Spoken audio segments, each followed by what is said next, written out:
గోదావరి పుష్కరాలకు కూడా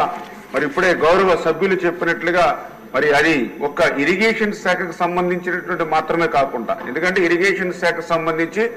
ఏవైతే ఆ యొక్క గోదావరి నది ప్రాంతంలో వచ్చేటువంటి ఘాట్స్ ఏవైతే ఉన్నాయో అవి పంచాయతీరాజ్ నుంచి కానీ లేదా అక్కడ మున్సిపల్ అడ్మినిస్ట్రేషన్ నుంచి కానీ వచ్చేటువంటి ప్రతిపాదనలు ప్రకారం ఘాట్స్ నిర్మాణం చేయడం వరకు కూడా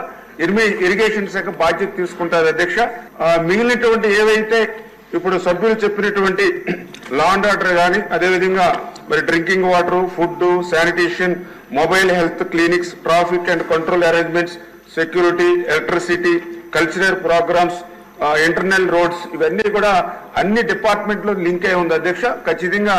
ఇవన్నీ కూడా గౌరవ ముఖ్యమంత్రి గారు చంద్రబాబు నాయుడు గారు ఆధ్వర్యంలో అధ్యక్షతన అన్ని డిపార్ట్మెంట్స్ తోటి కూడా ఒక రివ్యూ మీటింగ్ తీసుకుని